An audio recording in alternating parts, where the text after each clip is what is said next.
Tim Gabungan Polri dan Tentara Nasional Indonesia, TNI, telah menangkap 7 nama daftar pencarian orang, DPO, yang ditetapkan tersangka terkait penyerangan pos Koramil Kisor, Maibrat, Papua Barat.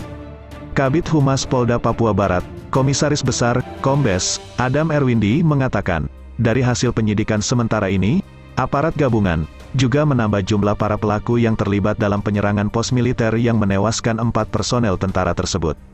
7 yang sudah ditangkap adalah Michael Yam, Maklon Same. Selanjutnya, dalam operasi pengejaran, tim Polri TNI menangkap Robi Yam, Amos Ki, Agus Yam, dan Yakobus Worait, serta Lukas Kaye. Aparat menuding semua yang sudah tertangkap tersebut anggota Komite Nasional Papua Barat, KNPB, yang dikatakan sebagai kelompok pelaku penyerangan.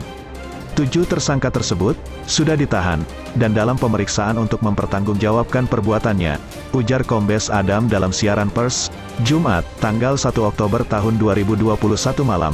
Adam menerangkan kronologis penangkapan para tersangka penyerangan tersebut, bermula dari tersangka MY dan MS yang ditangkap sesaat setelah aksi penyerangan, interogasi terhadap keduanya, dan pemeriksaan saksi-saksi lalu Polri TNI menerbitkan dan menyebarkan 17 DPO.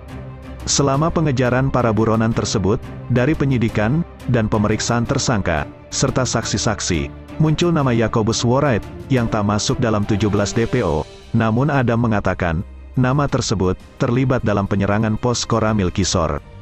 Pada tanggal 27 September Polri TNI menangkap Yakobus Worait di perbatasan Klamono Sorong Selatan, Papua Barat, ditangkap saat hendak melarikan diri, kata Adam. Pada tanggal 28 September Adam menjelaskan, tim gabungan kembali melakukan penangkapan terhadap 6 orang di Kokas, Maibrat. Dari penangkapan tersebut terdapat 2 nama tersangka yang masuk dalam DPO, yakni Amos Ki dan Robi Yam. Kedua tersangka itu disebut ikut rapat bersama di rumah Ketua KNPB Maibrat, Silas Ki sebelum melakukan penyerangan ke pos Koramil Kisor. Kedua tersangka itu juga disebut ikut melakukan penyerangan dan melakukan penganiayaan. Kalau Amos Ki, dia mengaku sempat melakukan pemarangan terhadap beberapa personel yang sedang tidur. Kalau Robi Yam, dia mengaku melakukan 2 kali.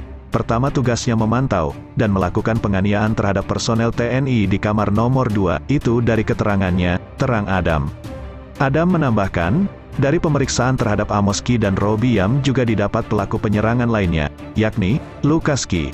Namun namanya tak ada dalam DPO. Lukas Ki tidak ada dalam DPO. Namun dari keterangan tersangka Amos Ki dan Robi Yam, Lukas Kaye masuk dalam kegiatan tersebut. Lukas Kaye ikut rapat dan memantau dan ikut melakukan penganiayaan kepada anggota pada saat itu, sehingga Lukas Kaye ditetapkan sebagai tersangka, terang Adam menambahkan.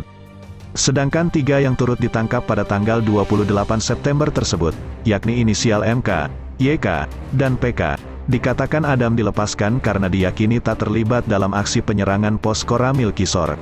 Ketiganya itu, MK, YK, PK, ikut ditangkap karena saat penangkapan sedang bersama-sama dengan 3 tersangka tadi, Amos Ki, Robi Yam, dan Lukas Kaye. Tetapi, setelah pemeriksaan dan dicocokkan ketiganya tidak terlibat dalam aksi penyerangan tersebut, dan sudah dikembalikan ke rumahnya karena tidak terlibat, terang Adam.